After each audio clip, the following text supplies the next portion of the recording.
Uttama Shloke Bhagavati Uttama Shloke Bhaktir Bhavati Naishtiki Bhaktir Bhavati Naishtiki.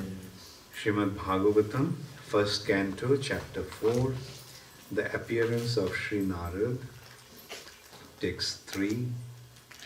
Kashmin Yuge Pravritteyam Sthane Va Kena Hetuna Utaha Sanchoditaha Krishna Kritavan Samhitam Munihi. Kashmin Yuge Pravritteyam Sthane Va Kena Hetuna Utaha Sanchodita Krishna Kritavan Samhitam Munihi. Kashmin Yuge Pravritteyam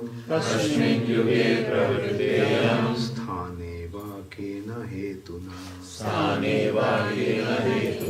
Utaha Sanchodita Krishna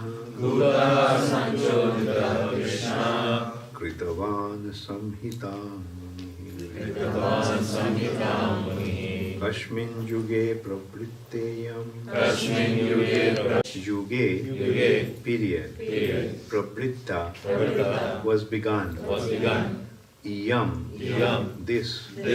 Sthane in the place. Va or. Kena on what. Hetuna ground. Kutaha where from. Sanchoditaha inspired by. Krishna Dvaipayan Vyasa. Kritavan compiled. Samhitam Vedic literature. Munihi the learned. Translation by Srila Prabhupada. On what period and what place was this first began? And why was this taken up?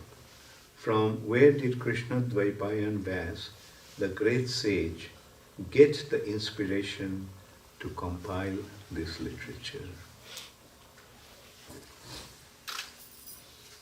Please repeat after me. In what period and at what place was this first begun? And why was this taken up? From where did Krishna Dvaipayan Vyasa, the great sage, get the inspiration to compile this literature? Purport by Srila Prabhupada. Because Srimad Bhagavatam is the special contribution of Srila Vyasadeva, there are so many enquiries by the learned Somnaka Muni. It was known to them that Srila Vyasadeva had already explained the text of the Vedas in various ways, up to the Mahabharata for the understanding of less intelligent women, sutras, and fallen members of the family of twice-born men. Srimad Bhagavatam is transcendental to all of them because it has nothing to do with anything mundane. So the inquiries are very intelligent and relevant. So we are seeing that Shaunaka Rishi is asking Sutta Goswami.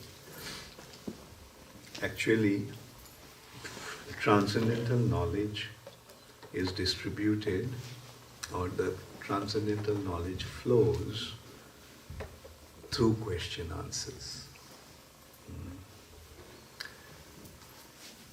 Do you remember that verse from Bhagavad Gita? Tadviddhi Pariprashnena. Very good. Pariprashnena. Pariprashnana means? Just inquiry? Submissive inquiry. Submission. Yeah. Sincere, submissive inquiry. So, pariprashnena, the seeker asks question. And the person situated in knowledge, he answers the question. Let's look at Bhagavad Gita. What happened? Arjun asked Krishna. Arjun's question that Krishna, I don't know what is to be done. I am surrendering myself to you as your disciple. Shishyasteha sadhimatam prapannam. Prapannam, surrendered. I am a surrendered soul unto you.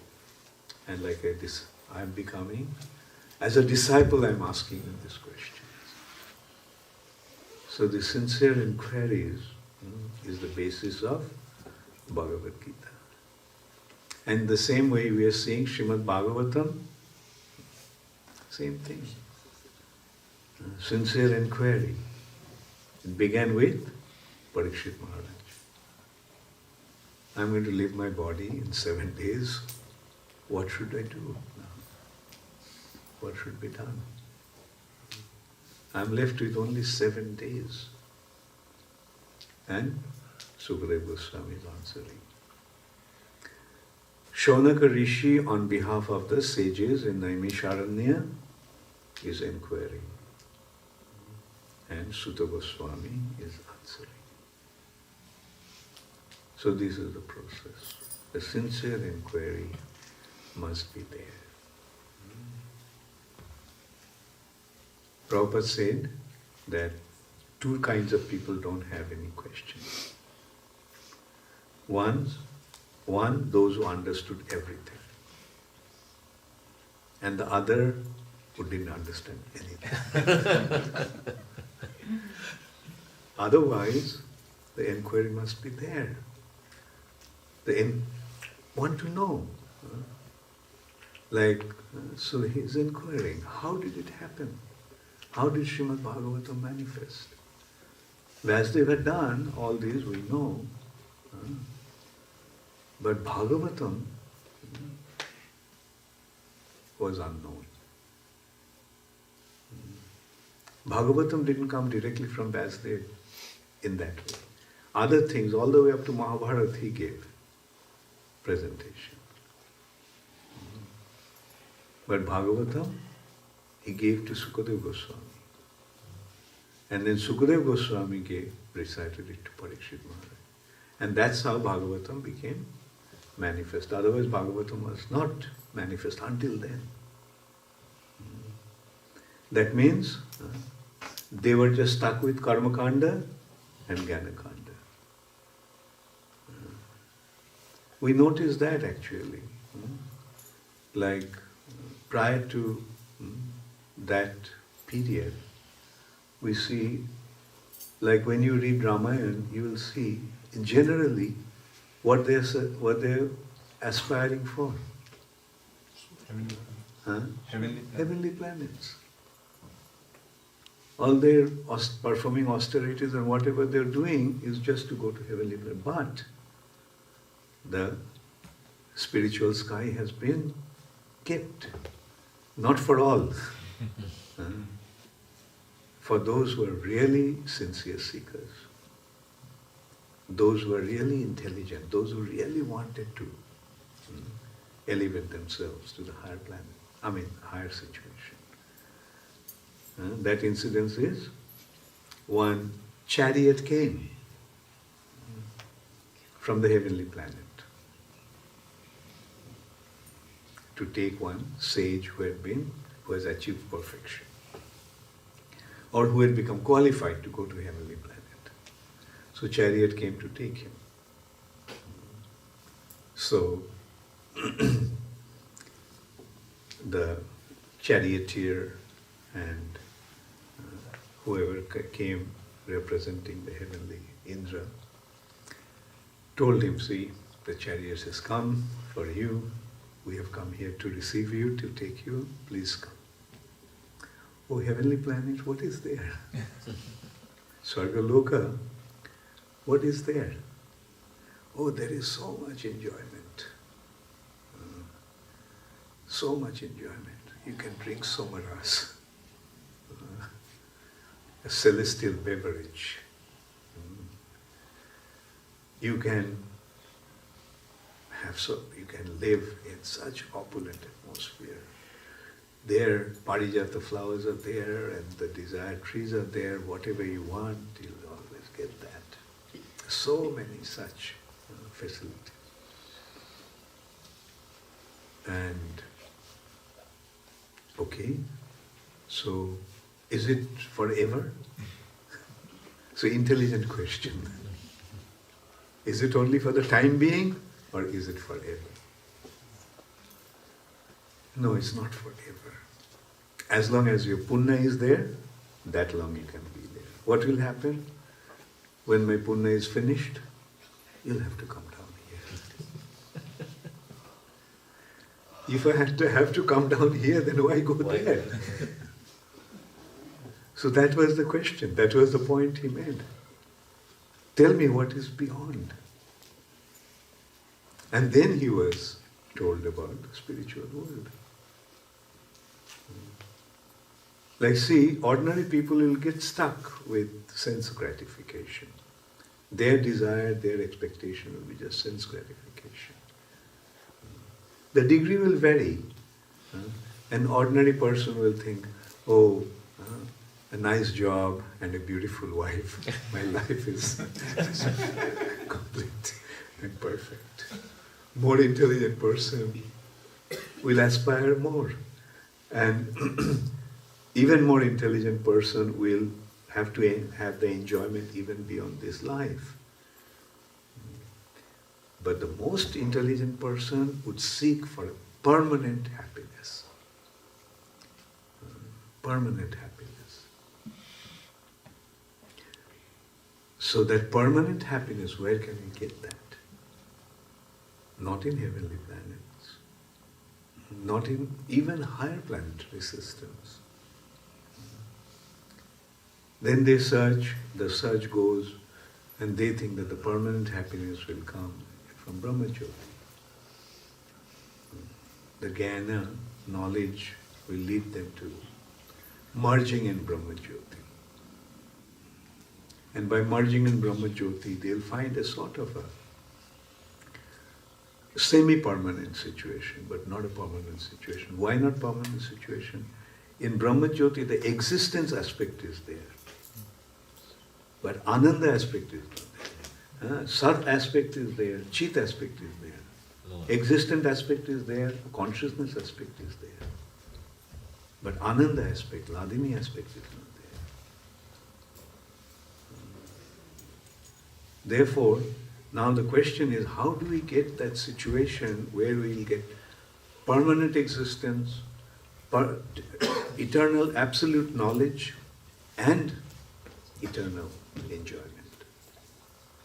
What is that situation? So that is given by Srimad Bhagavatam. So their question is very pertinent. In which place, in what period, and what place was this first began? And we will see that it first began at the time of creation. Not exactly at the time, but the development of that began at the time of creation.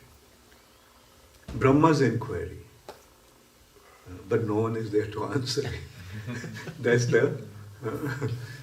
the situation that Brahma was in. Who am I? So Brahma had to search himself. And then he made so much endeavor. Just consider Brahma, who is in a way this universe is considered to be Brahma's body. Just to consider a personality whose body is the universe actually. Because he is actually controlling the entire universe. And when Brahma leaves, the universe dissolves, as if just as at the time of death, the body also leaves. I mean, the body is finished. When Brahma leaves, the universe is finished. So in that context, we can see as if, I mean, he's such an exalted personality.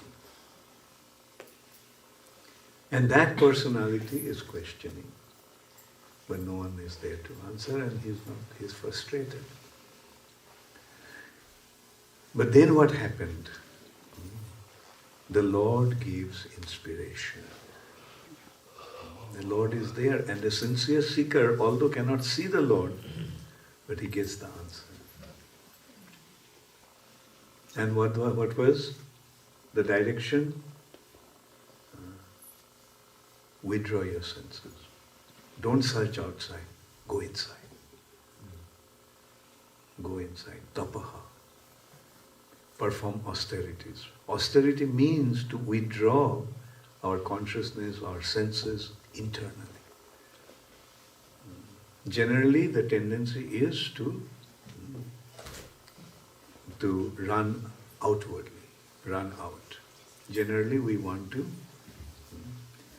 like dhayate vishayan pungsha, the consciousness is always running externally to enjoy.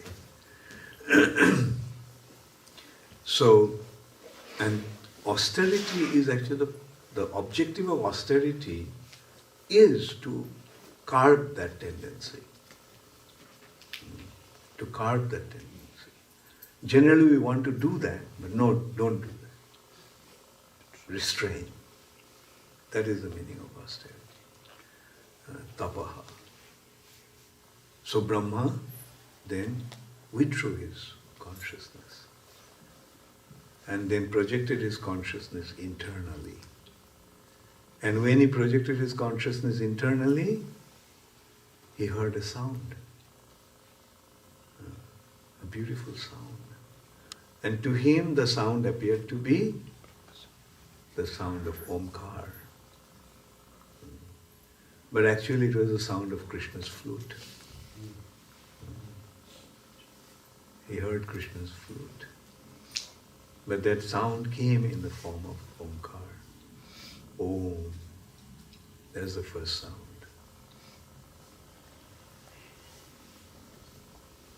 And then he followed that sound. He meditated on that sound, Om. And as a result of that sound, meditation on the sound, Gayatri became manifest. That Om actually then developed into Bhur, Bhuvaha, Swaha, Tat, Savitur, Varenyam, Bhargo Devasya, Dhimahi, Dhiyo, Yona, Prachodayat, Gayatri. So then as he meditated on Gayatri, then the transcendental knowledge, the Vedas, that means the spiritual sky became manifest to Brahma. So that is how Brahma received. Brahma did not receive directly, externally, through question answer that way. But Brahma's questions were answered internally. And the transcendental knowledge thus develops internally. Tene Brahmarida Adikavaye Brahmarida. That Brahma Gyan Adikavaye Rida in the heart of the Adikavi, the original realized soul. That is Brahma. The transcendental knowledge was revealed in the heart of Brahma. So although the endeavor is external, but the revelation is internal. Dibba Gyan Hriday Prakashita. Prakashita means manifest. Hriday means in the heart. The transcendental knowledge is revealed in the heart. Nayam atma pravachanena labhya na medhaya na bahuna shrutena. This transcendental knowledge cannot be achieved by pravachanena, various discussions, na medhaya, through our memory and intelligence, na bahuna shrutena, not through extensive studies. That is not how this knowledge will be received. Bahuna shrutena. But through tenaiva vibrinate tanung shyam. When one surrenders unto the self-realized soul and through the process of devotion, this knowledge will be revealed. That is the process.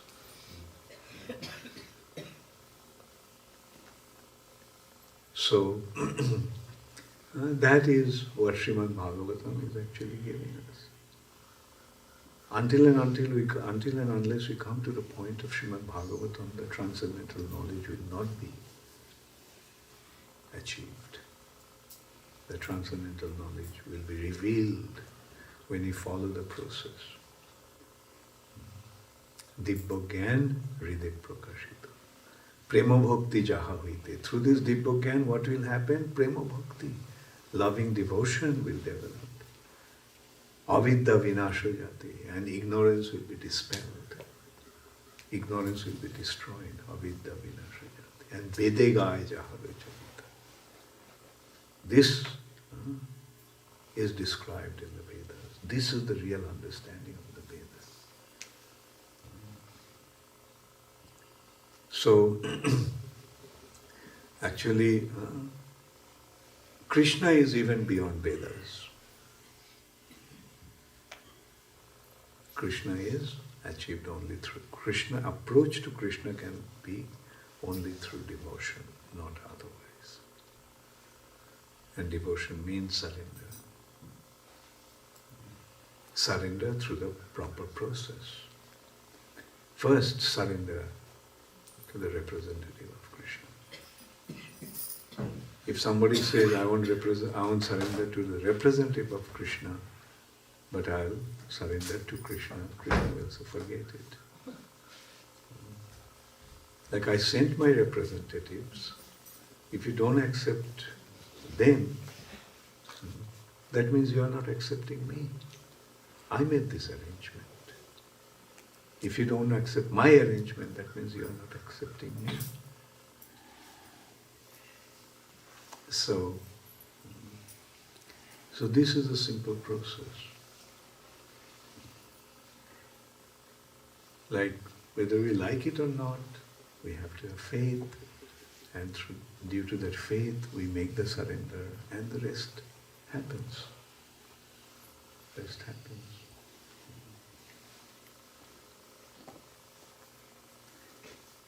Anyway, we are at least very fortunate that we came to the point, we came to the place where we found this process. And we accepted. Like yesterday,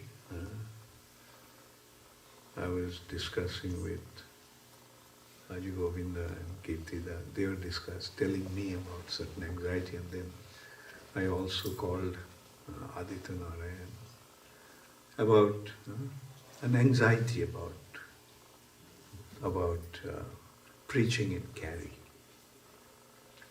That some other group is going to build some temple. And when that happens, then people won't come to us. Well, that may happen, but the thing is we have to also remember that these temples are not going to give them. Big temple, gorgeous temple, is not going to give them the real thing. They may go there They may get committed and everything, but the thing is that they won't get the real stuff there. Therefore, we have to educate people through our preaching. And we have to make proper arrangements that they don't get diverted. Like for example, who will get attracted to big, big temples? Those who are just caught up with the external. Oh, gorgeous temple, big temple, so let's go. There's an attraction, but that is not the real thing. Real thing is the knowledge. Like then the question may arise, why are we building big, big temples, making these big, big arrangements to attract them? Less intelligent people will be attracted by that. They will be attracted by that. But when they come there, then we have to give them the real stuff. So the real thing is the real stuff. Real thing is the transcendental knowledge of Srimad Bhagavatam.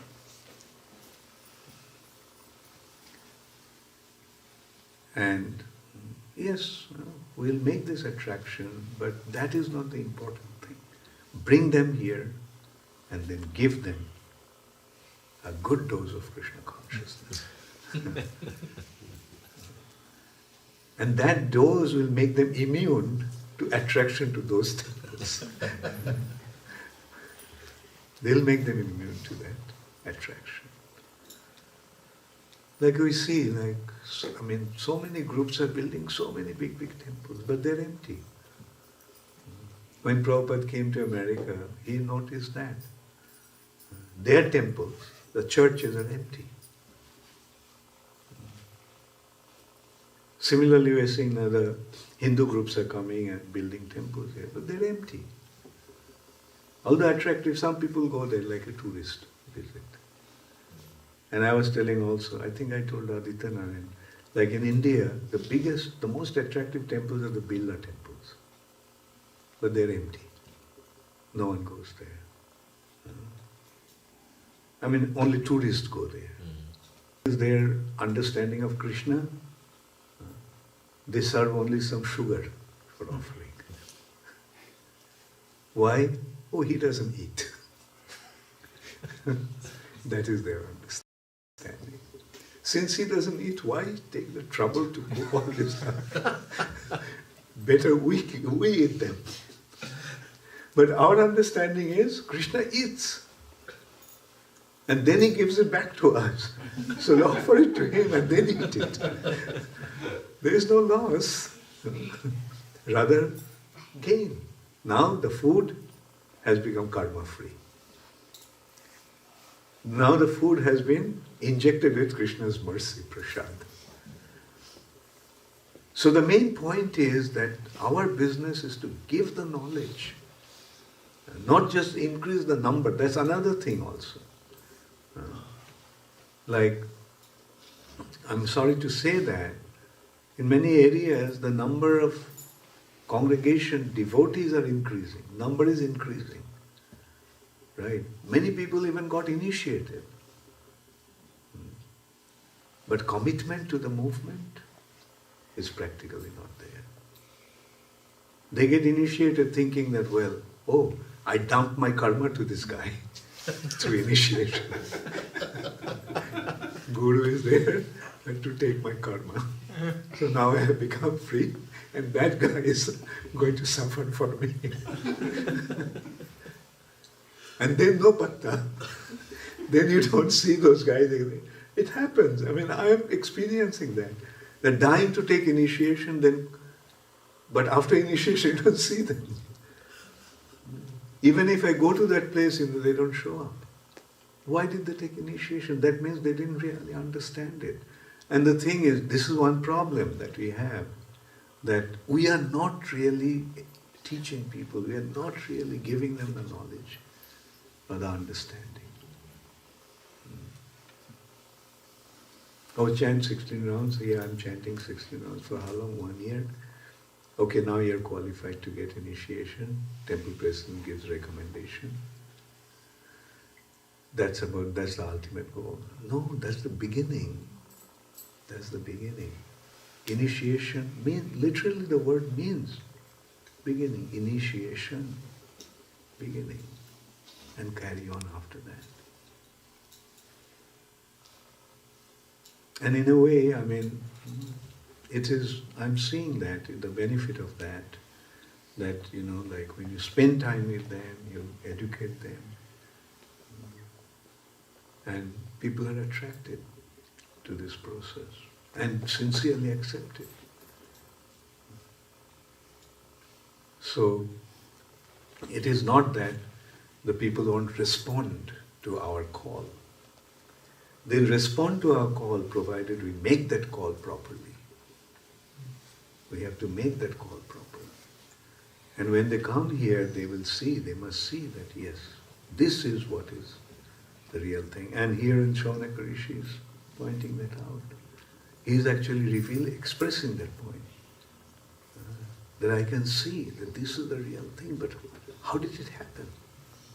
How did it happen? Where did it begin?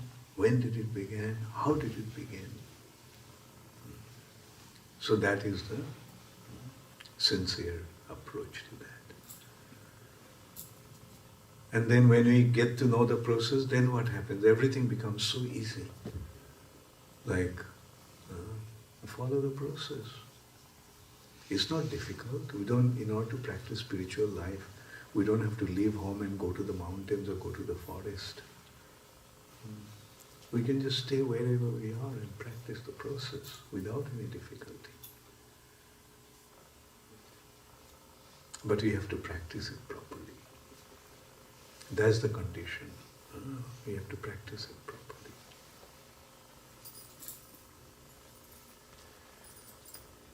Thank you all very much. All glories to Srila Prabhupada, Gaur Premanande.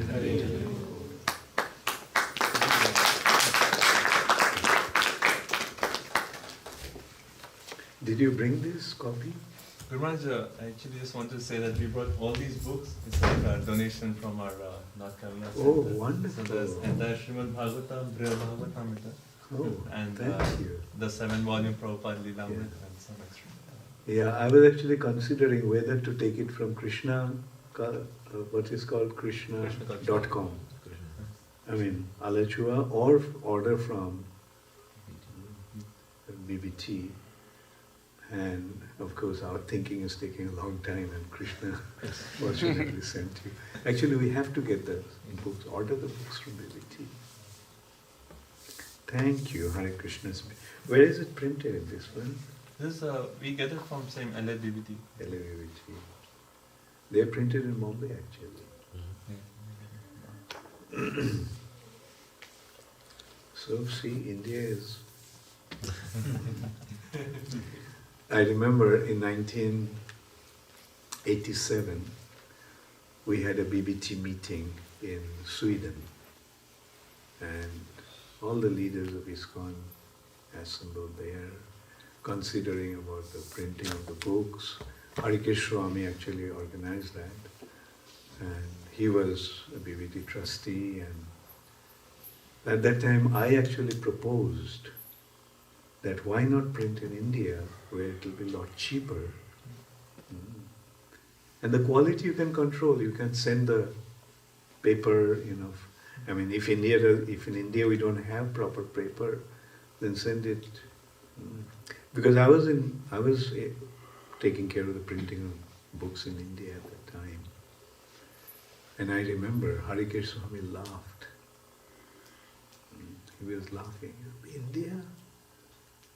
And today we can see India. And that LA is ordering the books from BBT India. Why? Because it's cheaper. That was my point. And look at the quality. It's better than American print. Yes. Very good comment. Thank you. So that is what will happen gradually. India will be recognized as the greatest country in the world. Because it is the greatest country. And Indians now will have to work hard for that. Don't come to America, make money, and have a good life. come to America to achieve this goal. And these boys are doing that. They came to America not to get a job and earn money. They came to promote Vedic culture, which is actually universal. It's not Indian. But the Indians have the responsibility to promote it because the rest of the world has forgotten that. One Indian came and distributed that knowledge all over the world, Srila Prabhupada. So that shows, Prabhupada himself used to say, I am one Indian makes Krishna, spread Krishna consciousness in this way. If all the Indians become involved in spreading Krishna consciousness, what will happen? So my appeal at least is that those Indians who are in America, let them take up the responsibility. And some of you are doing, that's very nice. So take up this responsibility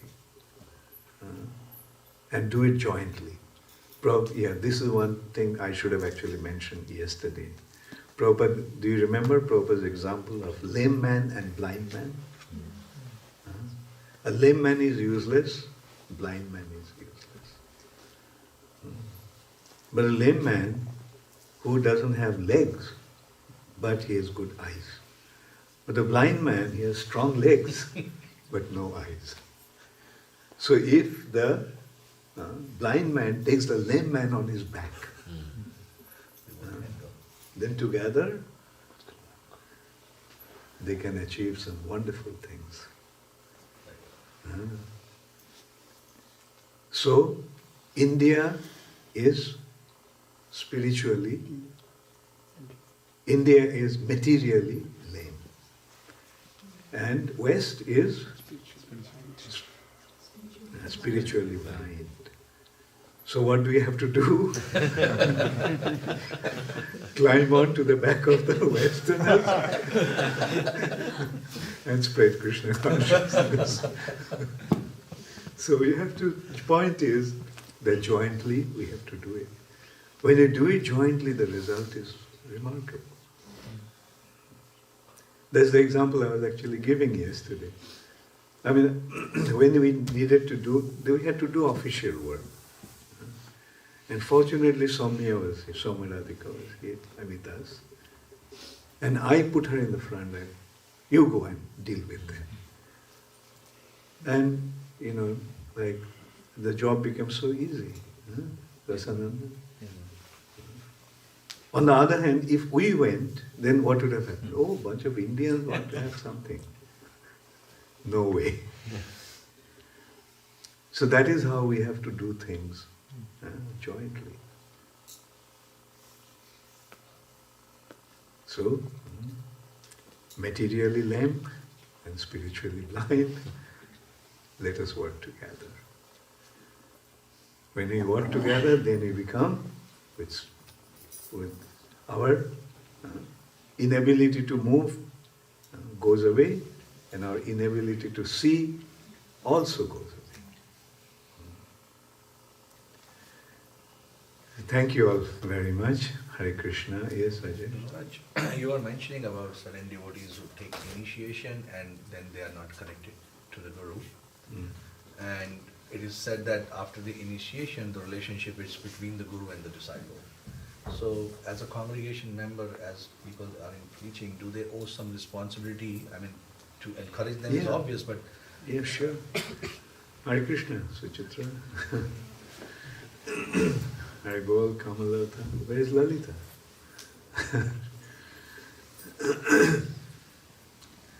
The thing is, you see, to tell you frankly, say for example, I go to some place where maybe just once a year, and people want to take initiation from me. Should I give initiation? I think that I should not. Because I'm accepting their responsibility, but I'm not fulfilling that responsibility.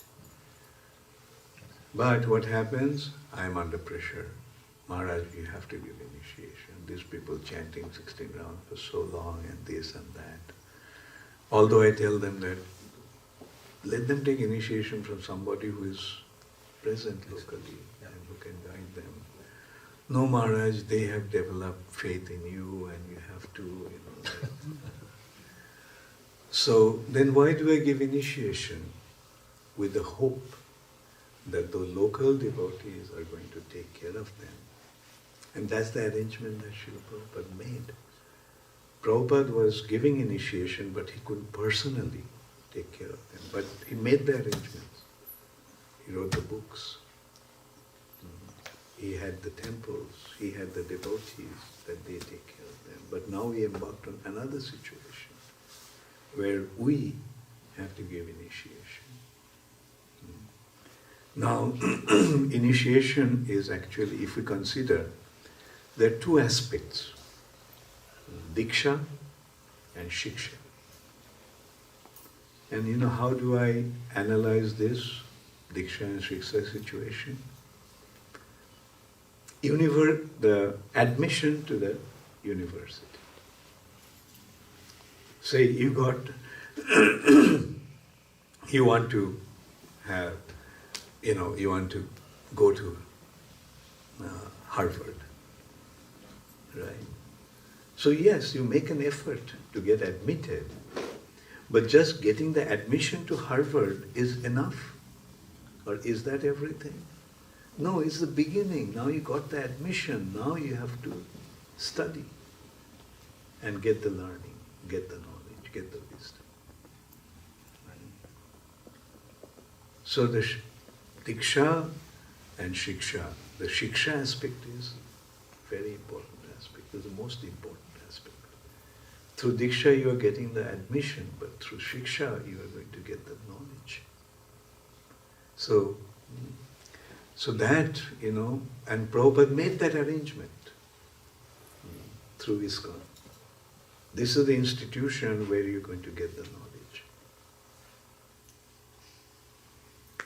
But if that doesn't happen,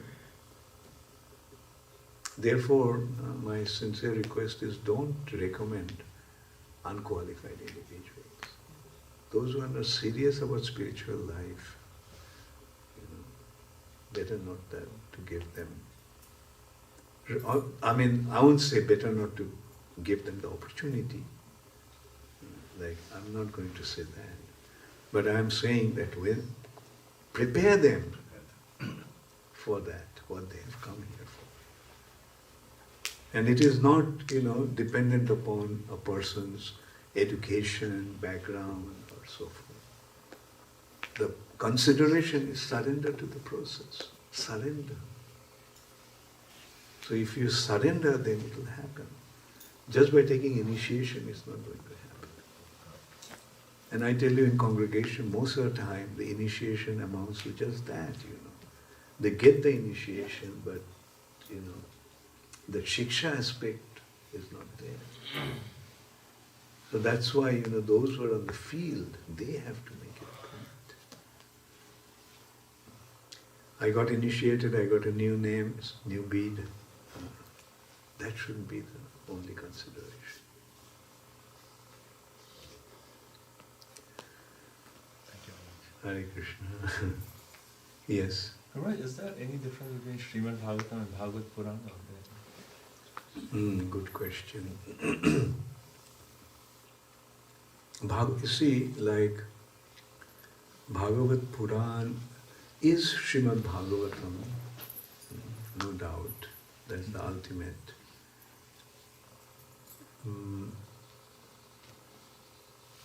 In a way, it's the same. It's the same, Bhagavad Puran and Srimad Bhagavatam.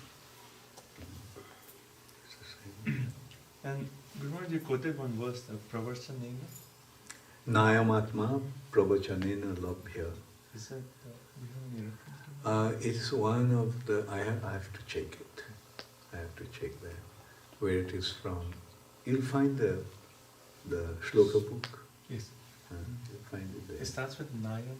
Nayam, N-A-Y-A-M. Long A. Nayam Atma Pravachanena Labhya.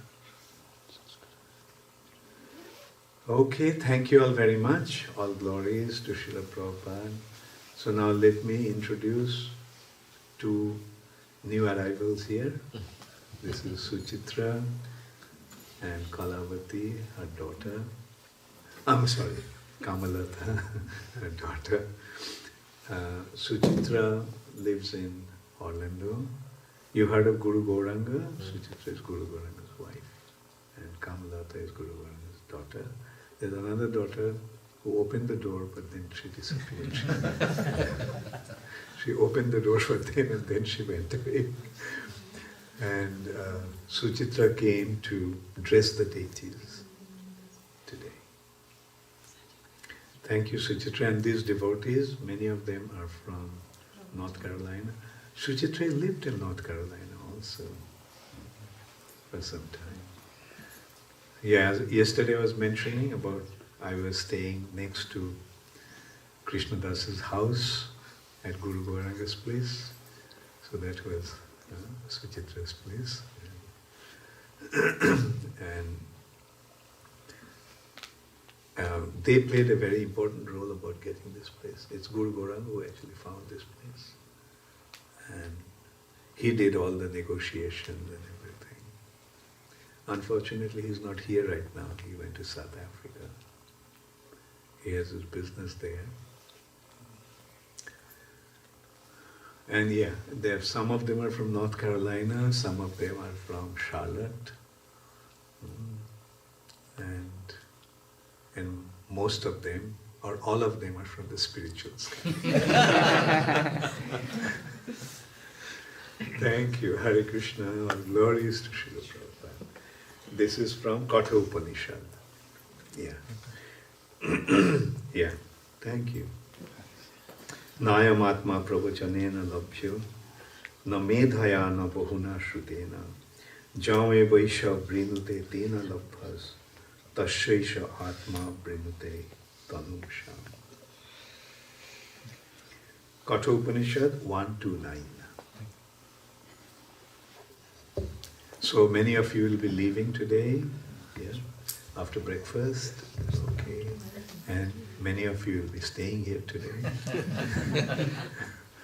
Thank you, Hare Krishna.